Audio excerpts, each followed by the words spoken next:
for the Civic Coffee. We are joined today by some great panelists who are going to talk to us about home efficiency and accessibility, making sure everybody who wants to is able to age in their home and do so efficiently while supporting our climate. And before we get to them, I'm going to walk us through a couple announcements. I'm going to invite our partners at Seattle Public Library to make a few announcements, and then we will get into the discussion. So, as everyone probably knows, Civic Coffee is a partnership between the Seattle Public Library and Age Friendly Seattle, which is housed within the City of Seattle Human Services Department.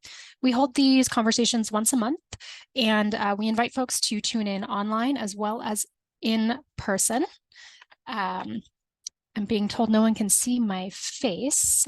You're not missing much, so don't worry. Maybe I will stop my share and we can talk this through while we sort out the tech. Okay, so I think you see my face now. Hello. As I was saying, these events are held once a month, and we really try to be responsive to what the community asks us for. And so those of you in Greenwood told us that you want to learn about home efficiency and repairs, making sure that you're able to age in place, and we're super happy to oblige. So thank you for inviting us, and thank you to our panelists for being with us today. Before we kick it off, I do want to start with a land acknowledgement, and this is something that the City of Seattle does for every event. So sorry, folks, I'm a little distracted and being asked to change the view. I'm gonna let my fabulous intern, Rania, handle this. So I'm just gonna keep marching along. So with our land acknowledgement, the reason we do this is to really interrupt institutional racism and stop the erasure of Native people from our past and present. So today we acknowledge that we are on the traditional lands of the Coast Salish people who never surrendered their lands or resources to the United States government. We acknowledge this to give gratitude to the Indigenous people who have stewarded this land for generations, and to recognize the historical and ongoing legacy of colonialism and racism. And this is a moment to reflect on our role in dismantling these systemic injustices. Perfect timing, I believe, Rania to the rescue with tech. Moving forward, I have just a few announcements before I hand it over to Emily at SPL. The first is a big thank you to the Greenwood Senior Center for hosting us here today. We took a snapshot of their photo outside, which we loved and felt very welcomed by. So thank you for the warm, warm welcome. We also wanted to thank Coffee Clutch for providing the coffee and treats today. And this is just a image to get you interested in visiting them at the Lakewood. Their stores in Lakewood, and it's really tasty if you haven't checked it out. So if you haven't already picked up a gold card, we have some in the room. You can flag down an age-friendly staff member for that. These are cards that are available to anybody who is 60 and above, and they get you access to all kinds of discounts around the city.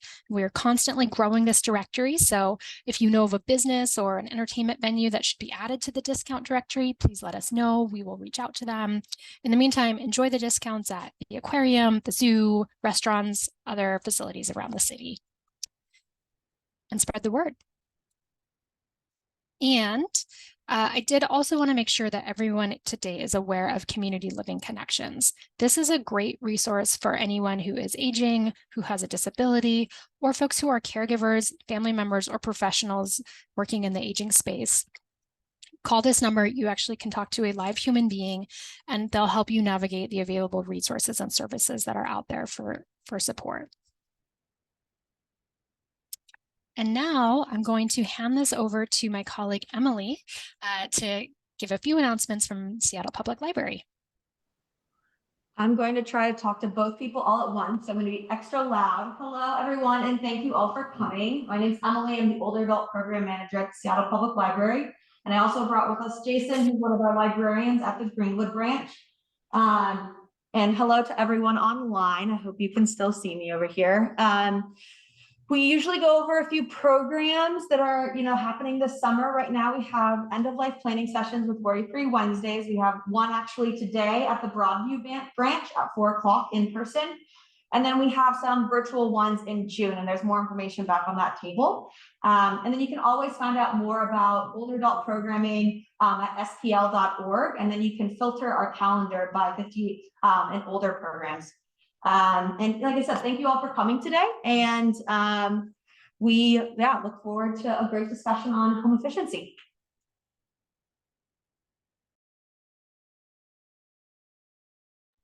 Thanks, Emily. And seeing Emily there reminds me that I want to let everyone know, folks in the room and folks online. So we are continuing to do this event in a hybrid fashion. We've, again, tried to be responsive to folks' comfort level as we are all feeling our way through the post-pandemic era. So we have been holding these conversations online and beaming them into in-person rooms for folks who choose to gather for coffee and treats in person. This will likely be the last time we hold the panel discussion online. We've heard from folks that people are ready to be back in person. They're ready to make eye contact in real life. And so we're super excited to be embracing this going forward. So we will still record these events and make them available online, but we will be leaning into the in-person element in the months to come.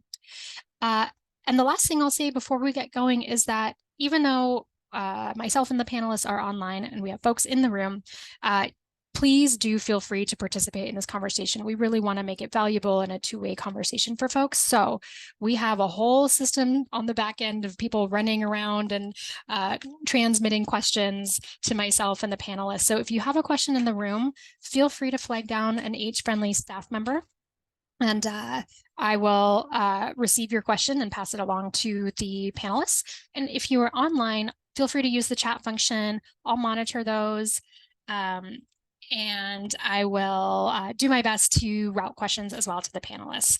And I'm seeing some notes in the chat already, which is great. And please know that we will read these and get back to you if it's not exactly related to the topic. So feel free to keep the conversation going in the chat.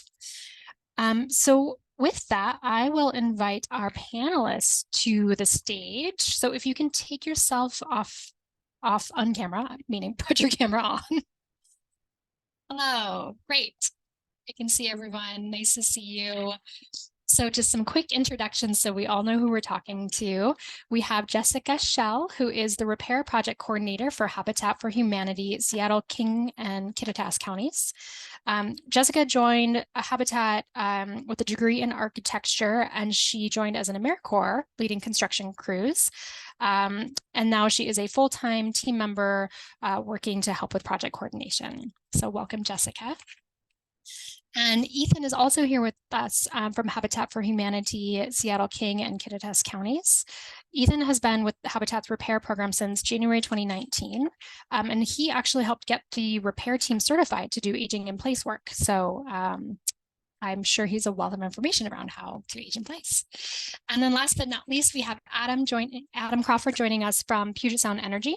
And Adam, you've been there for 14 years, I think. So a real expert in all things Puget Sound Energy. And I just learned before we went live that Adam does everything from doing community education like this to like climbing up in wind turbines and doing quality control inspection. So I think we can ask him just about anything about PSE. So just to provide a bit of context before I hand it over to the panelists. So we all know that climate change is real. We just had I believe, one of the hottest weekend records in May. We also all remember the ice storm that we had in Seattle in December. So our climate is changing. We're using more energy, and older adults in particular use more energy. As people age, we tend to stay home more, meaning that we use more heating and cooling. So we can expect that our energy needs might increase as we age, combined with the fact that most people want to age in home. When you ask older adults, at least this survey says 77% of older adults age 50 and above want to age in place, but I've heard many higher numbers than that. But that can be hard if our homes are not designed to be efficient, or they're not designed for us to live accessibly. And so this conversation is really important. I know a lot of folks in the room are homeowners in this area and probably wondering how to make sure their homes are as efficient as possible and as accessible as possible so people can stay independent in them. Whether you are interested in energy efficiency because you want to support the climate, or whether you want to lower your monthly bills, or both, we have folks today who can tell us all about how to do so. So with that, I will kick it off with a question to Jessica and Ethan from Habitat. Can you just kind of give us an overview of the home repair program that Habitat for Humanity offers? What does it do, and who qualifies for this assistance? And why are programs like this so important? Yeah, thanks. I'll field that question. So the repair program is definitely a little bit outside of what Habitat's typically known for. Obviously, most people know us for building homes, the new homes, and so this program through our affiliate got started officially probably about 9 years ago, and we've slowly built up the pipeline and seen the need increase for just affordable home repairs in the area, just to keep people in their homes. So that was kind of the basis for this starting. There are a number of habitats across the country that also have repair programs, but in general, we work with homeowners in the King County area, and then since we've also taken over oversight of Kittitas, we have a team out there as well. But we work with people who already own their own home and have lived in that home for at least a year, and they're in the 80% area median income bracket or below. So it is kind of an income-based program, and so primarily what we see is that we tend to work with a lot of older adults. I would say our demographic tends to range more 55 plus for sure. And I would put that probably about 75 to 80% of our clients are in that category. But we can work with all ages, so there's no age requirement. But we do have, we just actually got funding through, I'm probably going to butcher the name of it, but it's basically a levy that wasn't used by King County fully. And so we just got that funding, and that will be specifically for 55 plus folks. So we're excited to get that rolling. Maybe need a little time to get our feet under us on that one, but that'll be an exciting amount of funding for us to use to help people in the King County area, and that will be throughout all of King County. We typically have some dedicated service areas, so we focus within White Center, some areas of unincorporated King County, Renton, Southeast Seattle, so usually I-90 and south down to Skyway, Skyway as well, and then Federal Way. So those are kind of our focus areas, as they were indicated in past surveys that they were the highest areas of need, and also didn't have as much support from their local municipalities. So that's kind of how we determine those service areas. But again, this new funding is for all King County, so we'll have that open out. But yeah, and then in the last few years, we've really gotten into doing some aging in place work. We did get certified to do that. The Habitat model has since changed a little bit around that, but not much. I think Habitat in general is going towards doing more future planning in terms of the new homes that are being built, or being looked at with a focus of being able to allow people to age in place. So that's also part of that aging in place program, not just going in and doing modifications to existing homes. But yeah, in general, our program is here to help with primarily our focus is on safety, preservation of the home, but especially with older adults, the safety is a big aspect. So we focus on a lot of that with our repair work.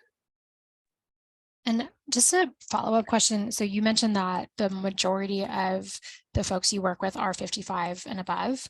But that's not because you only accept people 55 and above.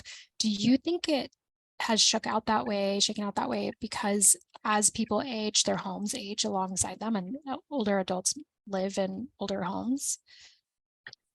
Yeah, I definitely think that probably has a lot to do with it. And then I think a lot of, I think a lot of people just in that younger subset may not think that they would qualify if they're seeing home repairs, and we do tend to do a lot of focus outreach towards older adults. So that may have skewed the program more that way.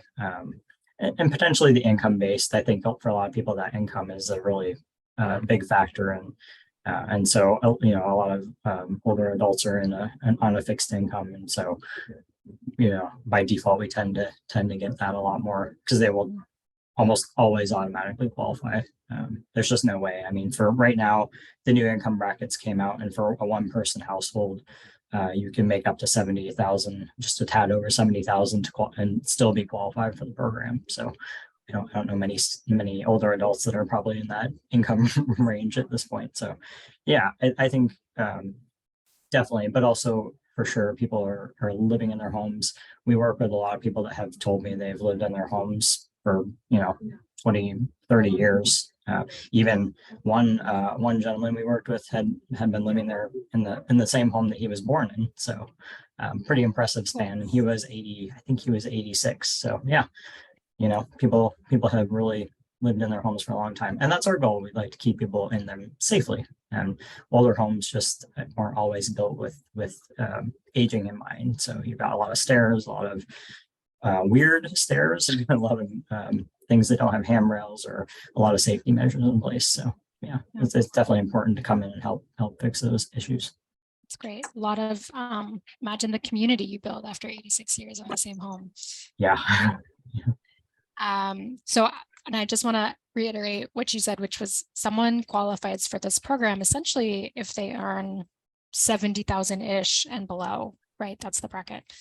Yeah, and that's for a one-person household. The amounts increase if you have more than one person in the household. So we've served, I would say we tend to see a lot of one-person households, one or two, but we've served up to 5 or 6 people in a household. But again, that just increases the range of the income. I don't have the numbers in front of me to what that equates to, but it goes up. So yeah. Got it. No, helpful. Thank you for that. So we'll have more questions about the types of repairs, but Adam, I want to turn to you now and ask you to tell us a little bit about Puget Sound Energy's Weatherization Assistance Program. What does it do? Who can qualify? And why is it important? Yeah, well, thanks, first of all, for having me here. Happy to talk through this program. So I'll start off with an example. If you're in a home that's uncomfortable, maybe it's too cold in the winter, too hot in the summer, you have high energy bills, it's usually the result of a home that's not properly protected from the weather. So for an example, if your home has unsealed air leaks that allows heat or air to escape, if your heater has to work longer and harder to keep your home at a comfortable level, this might be a program that you could be interested in, or just in general, you might want to look at making your home more efficient. I know when we bought our home about 10 years ago, there was a number of things that we had to upgrade because it was built in the 60s. But I'll get into that a little bit later. I don't want to get too ahead of myself. The Home Weatherization Assistance Program is a partnership between PSE, federal, and state funding sources. So it's a way for PSE to connect our income qualified customers directly with local agencies that can come into your home, assess it, and then make those home upgrades to your home. The first step that you need to take is either contact PSE. We have energy advisors that are able to look at your account information, get an idea for your home's energy usage, and then they can put you in touch with any of those local partner agencies that can help with different weatherization and help programs. Just a little bit of background that the Home Weatherization Assistance Program is not administered through PSE, and it is administered through county agencies. So those agency partners are the ones who decides who qualifies, and then they can also walk you through all the different steps that are involved in order to participate in that program. For me, one of the reasons that this is important for all of our customers, right, is we want to make sure that all our communities are energy efficient as possible. And the more efficient you are, the less energy you're using, the more that you're going to save on your bill. And that might be kind of weird coming from an energy company, right? That's how we make our money, is selling therms and electrons.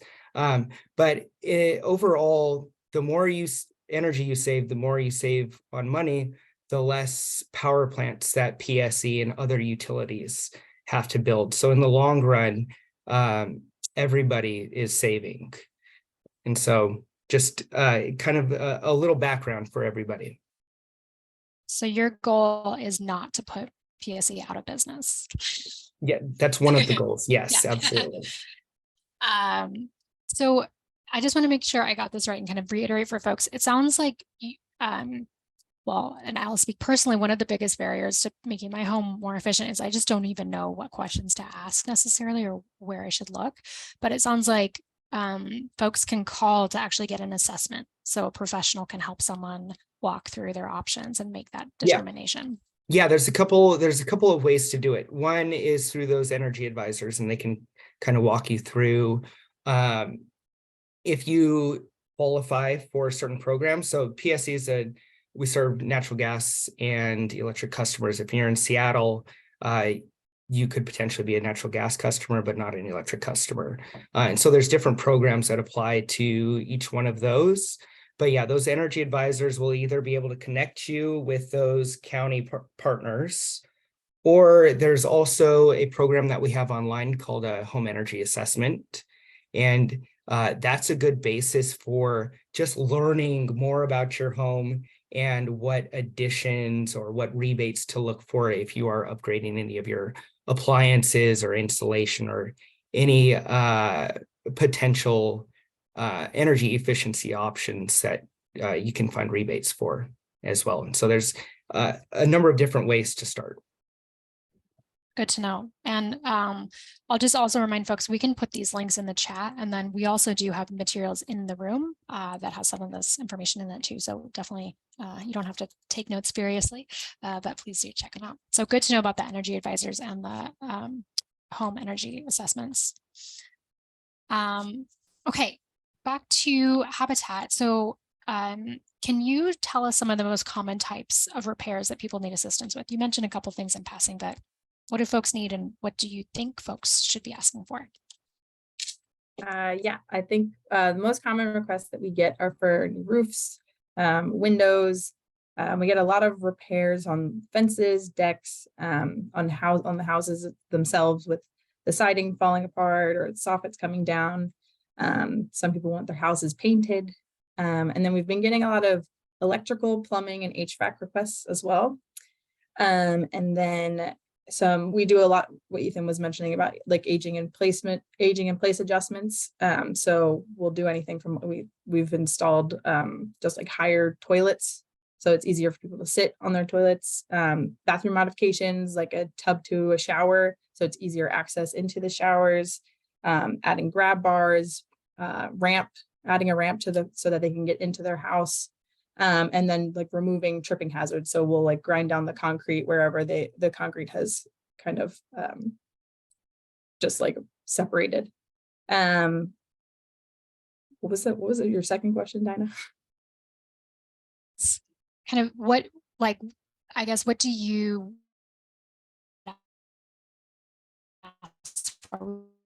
don't always know. Uh-oh, did I freeze? You a little bit.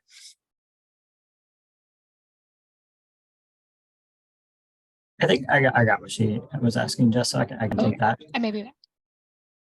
Yeah, I think in terms of things that people don't always know or think about, not a lot of people are getting up on their roofs, so they're not thinking to look at the condition of the shingles. I think people just generally know when it was last touched. So typically you're looking at things that have some age. age issues. And I think specifically in terms of aging in place stuff, people don't think about the little things that impact their daily living activities, which is something that we were kind of learning through the aging in place work is, just the simple matter of having to go down the basement steps to get to your laundry machine. Those steps become a little less safe for you as you get older, especially if they're older. It's an older home with steeper steps going into a basement, and a lot of them don't have handrails going down. So we've gone in and put in handrails and stuff like that. So little things that people just don't think about, but do make an impact day to day. I think we had one one client one year that we provided her with a new roof, but she was most excited about us fixing her door into the back of the house, because for her every day she was struggling to open and close and shut that door, and just replacing that door was a big help. So it's impressive what people are most impacted by. But yeah, I think just a lot of these little things, even making small adjustments like switching to lever style door handles or paddle light switches versus a knob that's a little bit harder to grip, or just the light switch that you normally would have. So yeah, there's all kinds of little adjustments. Task lighting is another big thing too.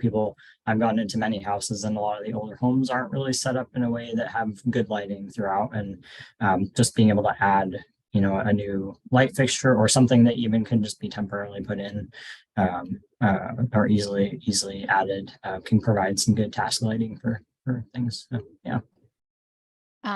Thank you for filling in while I might have froze, but you're back. I think I heard what you said. Hopefully others did.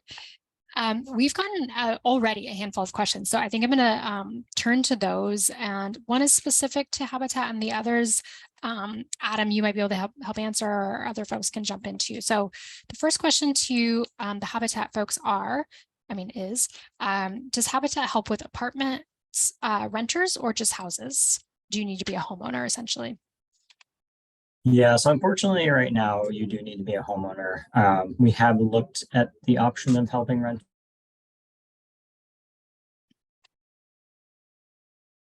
Oh no. I think Ethan may have frozen. As well as the renter. So yeah, so no, right now we currently just do homeowners. If someone is a renter, either they're renting a home or they rent an apartment, is it possible for them to talk to their landlord and for the landlord to work with you all? No, so we do. So our part of the other requirement is that they do live in the home that they're requesting the repairs on. So if we were to go directly with the landlord, they would have to show proof that they were living in the home primarily, or as their primary residence. So yeah, and unfortunately that is a gap, I think, in King County. There's not a lot of assistance in that regard. So it's something that we're definitely looking into, but we're just not quite ready to address right now. Gotcha. But if you live with your landlord and they qualify. Yeah.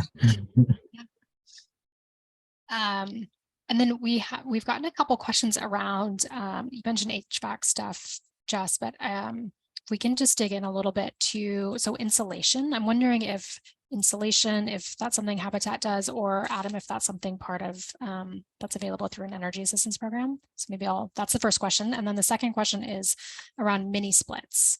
Kind of what are they? Good idea, bad idea? How do you get them? Yeah, so we have installed a couple of ductless heat pumps with the mini splits. And a few of our homeowners had their original what was built in the house, the heating failed, so we had a subcontractor come in and install the ductless heat pumps. They're actually, from like research and everything, they are very good at like lowering emissions, and then they also have the cooling feature. So with our summers getting really hot, like it's good for the air conditioning option. And then insulation what exactly is the question? Do we replace insulation or install it? Yeah, replace, install. Yeah, as long as it's like a small, I think it would depend, it's project dependent, but there have been a few cases where we've renovated people's crawl spaces, so like all of the insulation that like got like ruined by rodents or water damage or whatever, we had another subcon. So sometimes we will work with subcontractors to do the work. But I think it's dependent on whether our site staff can feel comfortable actually making the repair, or we'll have somebody come in and fix it. So yes, we will work on insulation. Yeah, and just a caveat, and maybe Adam has a better idea of this, but I think for us, it sometimes makes more sense for a homeowner to go through weatherization to get that type of work, because they're a little bit better suited to handle that and have the better. So you oftentimes will refer people out, but if they don't qualify because there is a lower income threshold typically for those programs, we will consider doing it. So we can. Yeah. Adam, did you want to add to that? Yeah, I'll jump in. Insulation and duct sealing is part of that home weatherization assistance. So again, just contact that partner agency and they'll be able to walk you through that. So, and that's all income qualified. So if you don't qualify for that, PSE does have rebates that are available for insulation as well. Adam, can you walk us through what a rebate is and like a typical range for that, how it works? Yes, I am happy to do that. Okay, let me find my notes. Okay, so we do have a rebate program for single family properties. And that is anything from a rebate at the point of sale. So you get a discount when you're purchasing it at like Lowe's or at a local store. There's also rebates that you can mail in after you've purchased, let's say, an appliance or insulation. And then there's also something called the PSE Marketplace.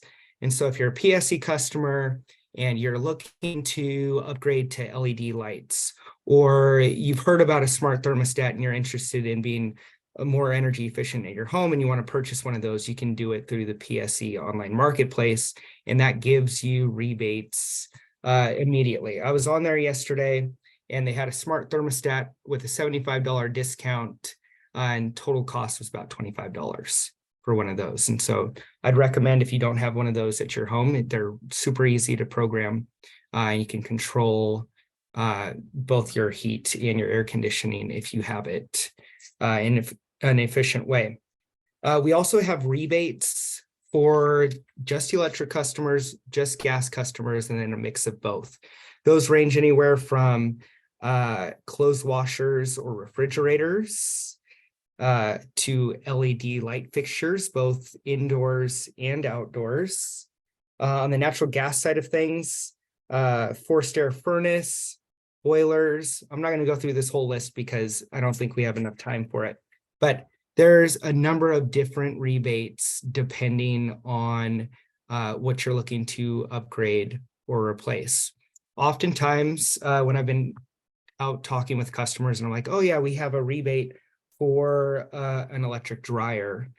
Usually when something like that breaks down and it no longer works, you want to immediately replace it, right? Same with your HVAC system. If something were to happen to that, you want to replace that as quickly as possible.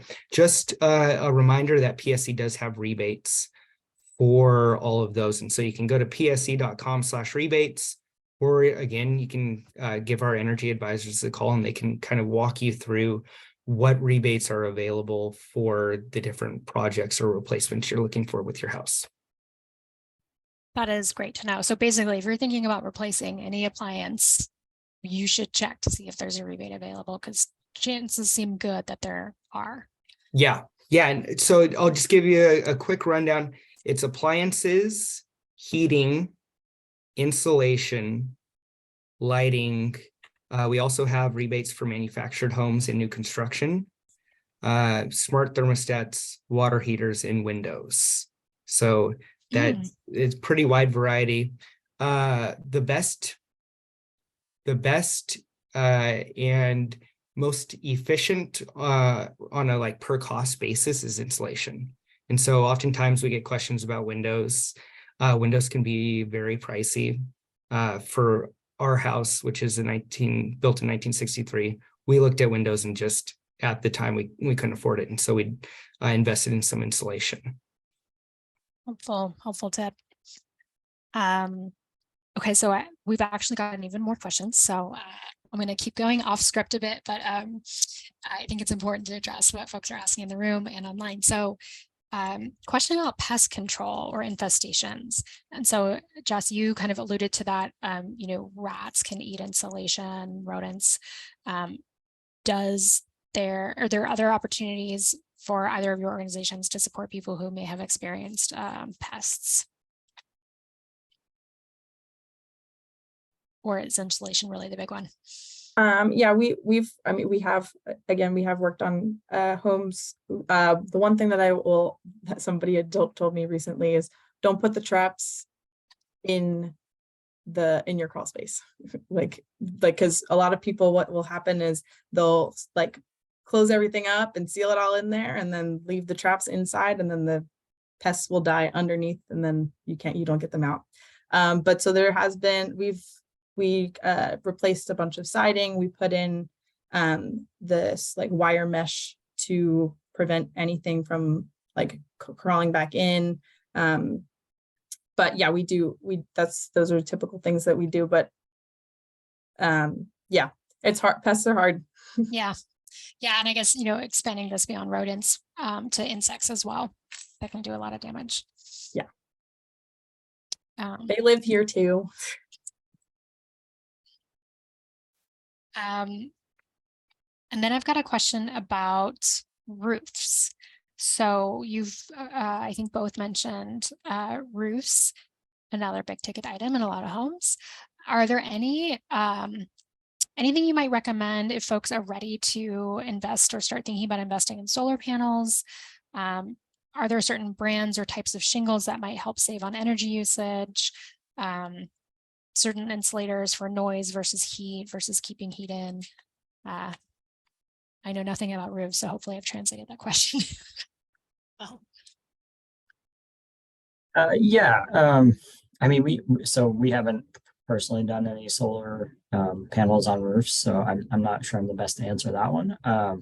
I do know, that being said, that one of our partnerships that we have is through GAF Roofing Materials, and we were just at a conference with them, and they are starting to do shingles that kind of have like a built-in solar capacity. I don't know how efficient or effective those are right now, but it's an interesting technology to consider versus just mounting actual solar panels to your roof. So, but yeah, I think, you know, the new roofing materials, in a lot of ways, you've got some that are more efficient, and they're better at handling the heat. Anytime you're moving from an older shingle that's been on your roof for a long time to a newer shingle, I think you're just automatically going to have some better energy efficiency just by that. And also, you know, when you go to tear off an old roof, you're going to see any issues that are underneath that you might not have noticed. So there could be plywood damage contributing to some like air escaping, or it's just issues with the roof being well insulated. You know, a lot of roofers can also look in the attic and let you know if the insulation looks like it's in bad shape and needs to be considered to be replaced. Most roofers probably won't replace the insulation, but that is something they might recommend to you just to help. But yeah, one of the companies we worked with has used a shingle that is like recycled material. So I think that's Malarkey does recycled material shingles. So that's a potential good option in terms of just good energy consciousness. But yeah, there's a lot that goes into a roof. There's a lot to think about. I always tell people to get 3 bids at least, and definitely work with a contractor that's licensed and insured and bonded. Those are kind of the big things we look for. And just, you know, the 3 bids is just to make sure you're getting kind of most fair deal. Like sometimes we'll get 3 or 4 and we'll get a very wide range. And then be wary of people offering to just roof over your old roof. That's typically not a good idea. It's definitely less expensive, but that adds a lot of weight to the roof, and then it's a bigger problem for somebody else to have to deal with down the road. And I don't think it's really a great. It's not the most sound option. So steer away from people who are going to try to sell you on that being a cheaper option. Yeah. Good tips. I had no idea solar technology was being embedded into shingles, so that's exciting to hear. Well, while we're on the topic of ways that we can improve our home efficiencies, Adam, maybe I'll throw it to you. Can you talk us through some of the actions that you might recommend someone take if they want to improve their home efficiency? Like maybe you can tell us kind of what are the low hanging fruits that we can do versus kind of the Cadillac version. Yeah, so we have what we call the low to no costs for upgrading your homes. And so I guess I'll give you kind of an example of what we did with our home when we moved in. So we noticed during the middle of winter, and I'm out here in Ellensburg, and so the winters are pretty cold out here. We noticed in the winter that we were getting a bunch of drafts coming from multiple places in the house. And so with those drafts, we're losing energy efficiency, we're losing heat. What can we do that's going to be cheap to do that's going to help out with our efficiency? And so first of all, we went around the home, located different areas that were drafty, and then found those sources. And so the first thing that we noticed was both our front and back door didn't have a very good seal. And so we actually got a couple of our old towels together, rolled them up into kind of like a long like donut looking thing. And we stuck that underneath the door. And so that really helped with the draft coming from underneath it. It's kind of a pain when you're letting the dogs in and out multiple times a day, but it was definitely worth it to keep that heat in. The second thing that we did was we noticed on our stove that it had 2 vent fans. We only needed one, and the one in between the range, in between the actual burners, went straight outside and was letting in a ton of cold. And so during the winter, we'd actually block that off with some microfiber towels to insulate from there. And the final thing that we did was with our chimneys. And so our chimneys, there was always a draft there. We were losing a lot of heat. We didn't use those chimneys because the one time that we tried to start a fire, we were actually losing more heat than we were creating. So it was more efficient to go with our heating system. We purchased recycled denim insulation cut to fit, and I think it was like $30 for the insulation, and stuck that in our chimney, and that really helped. And so those were the low to no cost options that we had for our house.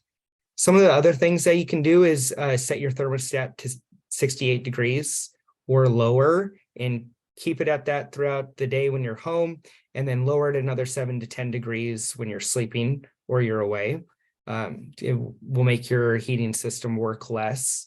Change the filters in your heating equipment regularly. We recommend every 90 days.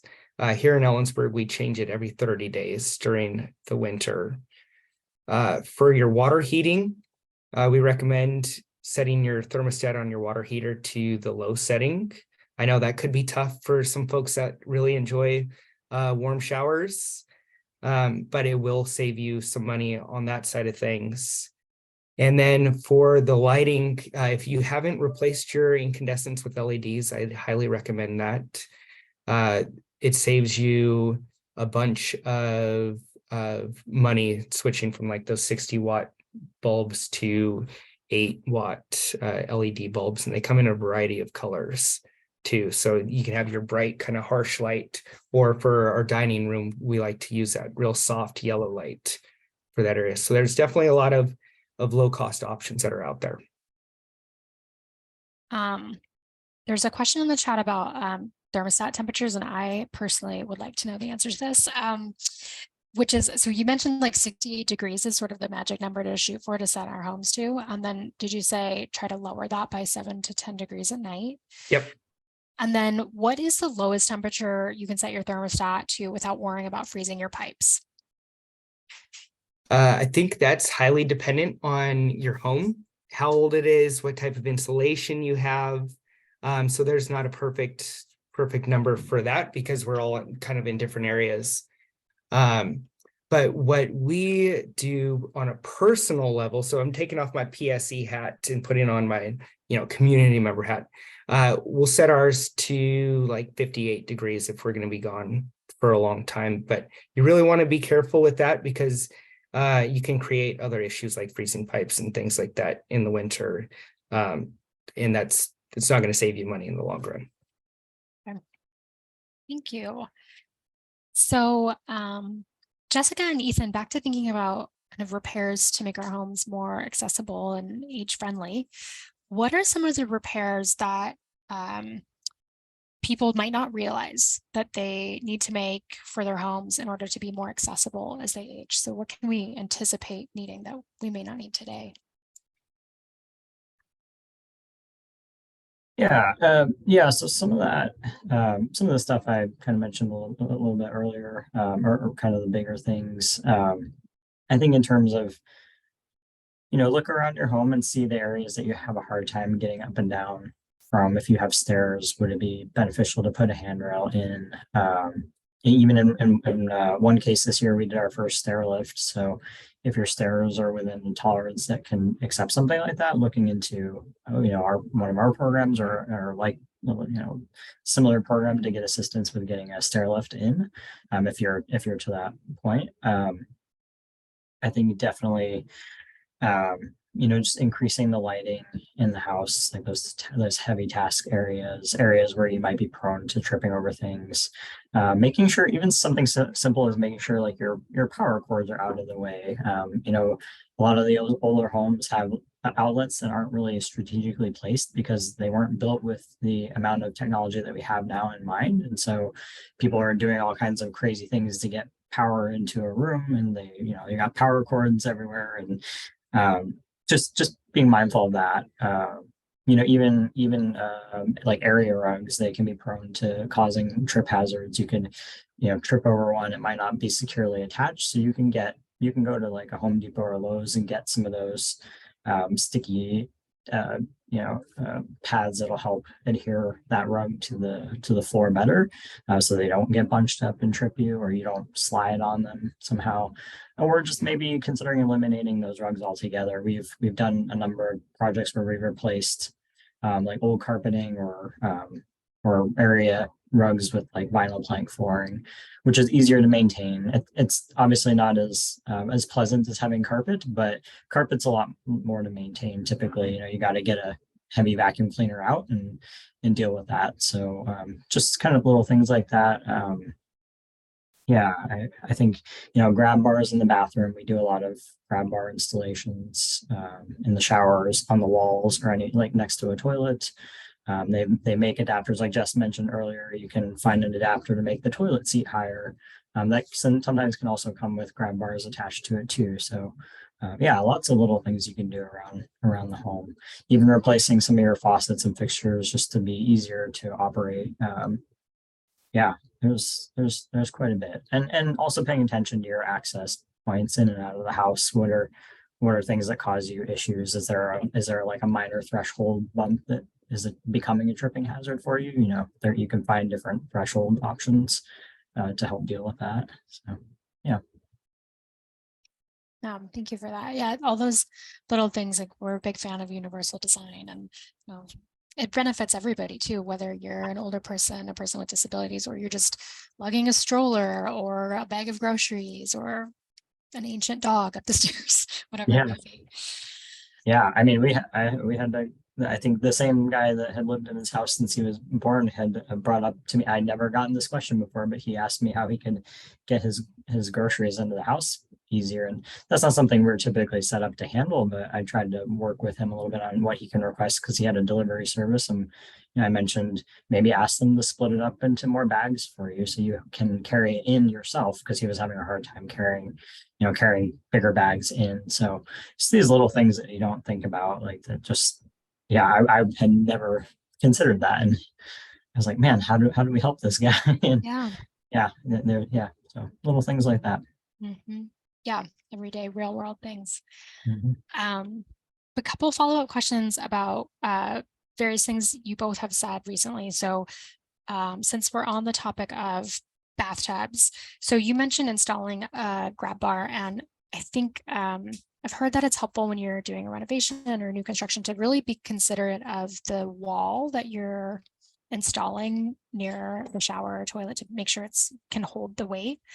Do you have any other tips for ensuring that it doesn't leak if someone doesn't have a grab bar, but they would like to install one now? Yeah, in terms of making sure they don't leak around the grab bar, is that what it Yeah, sounds especially like? if they're being installed in a tile wall. Yeah, tile's a little bit more difficult to install on. I would probably not try to do that yourself. I would try to get somebody in that has worked with that before, because it does involve cutting out. You do have to have the right drill bit to get through the tile safely, so you're not going to break it up and cause bigger issues. But you can, the most grab bars, at least, so we typically install the Moen grab bars that are they look a little more, I would say, unfortunately, a little more industrial, but they're the safest. They're rated to hold about 300 to 350 pounds, I believe. So they're pretty sturdy once you get them in. There's different ways of anchoring them, so it doesn't need to be the most like solid brick wall or anything that you're really anchoring them into. And you don't even always have to find a stud. You can get them into the drywall. There are drywall anchors that can increase the capacity for those, but you can typically seal around. The kind of the anchor point of the grab bar, if that's a concern. It will kind of mess you up when you go to, if you had to move the grab bar, but you can always cut away any caulking and just pull that off, because those covers typically hide where the screws are anchoring the grab bar down. But yeah, I would heavily recommend not going with the suction cup grab bars. Those are just dangerous.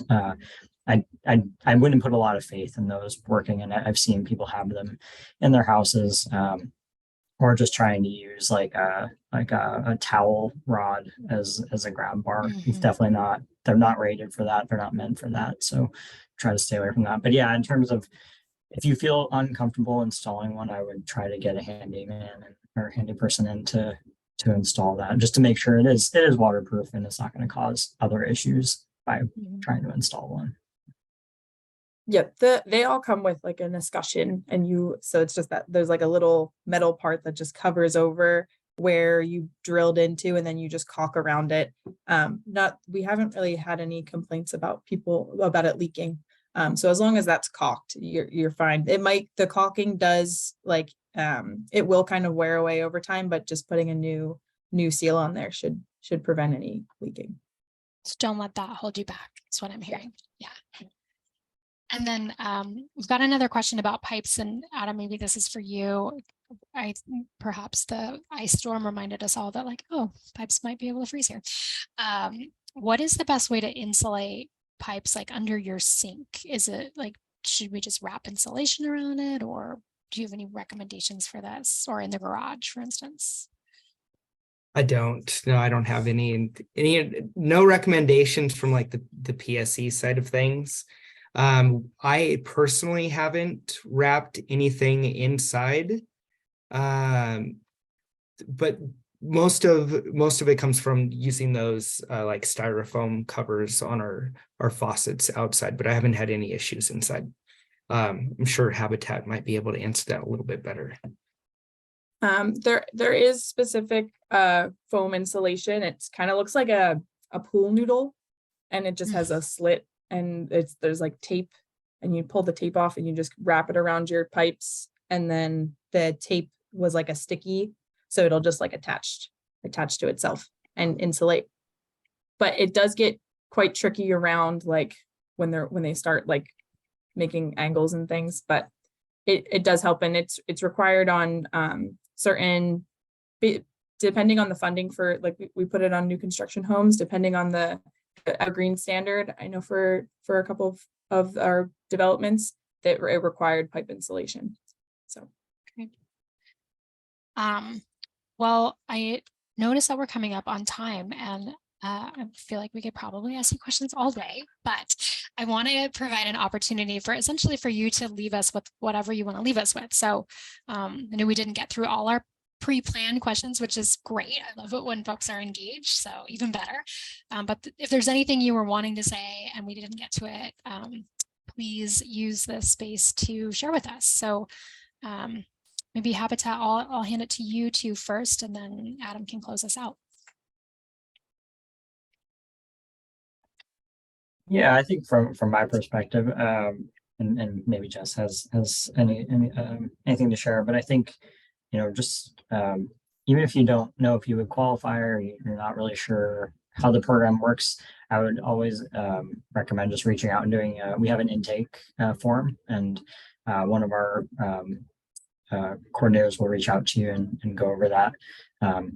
And also not letting technology get in the way. I know a lot of things are technology based now, but we're always able to do things over the phone or provide translation services. So yeah, I would, I'd also say to involve your family in helping you figure out some of these issues if you can, because they may be able to help you get more resources or just understand the problems better. Two heads are generally better than one, but it's also good to have support where you can. So even a neighbor. But yeah, I think those are kind of be, I guess, my takeaways. And we're here to help, even if it is a matter of just providing you with another resource that might be better suited. So. Yeah, Ethan mentioned earlier about that chunk of funding that we had just received. So apply for repair, work with us. We would love to work with you. But yeah, and we're available if you ever have any questions. Great. Now's the time. Use that funding.